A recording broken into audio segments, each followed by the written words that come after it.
महाराष्ट्रातल्या स्थानिक स्वराज्य संस्थांच्या निवडणुकांना मोठा ब्रेक लागलाय।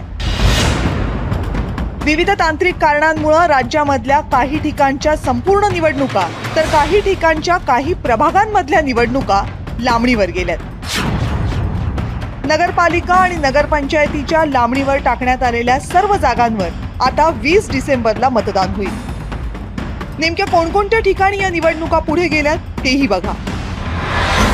पुण्यामधील बारामती आणि तळेगाव, अहिल्यानगरमधील देवळाली, कोपरगाव, नेवासा आणि पाथर्डी, साताऱ्यामधील फलटण आणि महाबळेश्वर, यवतमाळमधील दिग्रस, पांढरकवडा आणि वणी, चंद्रपूरमधील मूल, गडचांदूर आणि घुग्गुस, अकोल्यामधील बाळापूर, अमरावतीमधील अंजनगाव सुर्जी, धाराशिवमधील धाराशिव नगर परिषद, सोलापूरमधील मंगळवेढा, ठाण्यामधला बदलापूर तर नांदेडमधील मुखेड आणि धर्माबाद।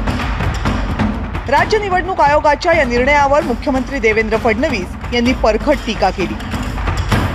कुठला कायदा निवडणूक आयोग काढताय, कुठला कोणाचा सल्ला निवडणूक आयोग घेताय याची मला कल्पना नाही, पण मी जो कायदा मी बघितलेला आहे, जेवढा माझा कायद्याचा अभ्यास आहे, मी अनेक वकिलांशी देखील बोललो, त्या सगळ्यांचं मत आहे की अशा पद्धतीनं या निवडणुका एखादा व्यक्ती कोर्टात गेलाय म्हणून पुढे ढकलता येत नाही।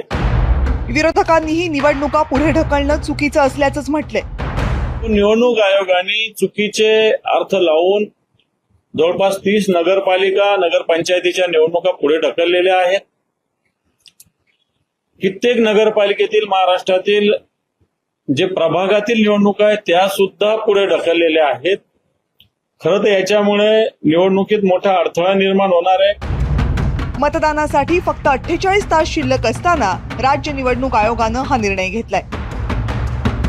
त्यामुळे राज्य निवडणूक आयोगाची कार्यप्रणाली आणि वक्तशीरपणा या सगळ्यावरच सध्या प्रश्नचिन्ह उपस्थित केली जात आहे।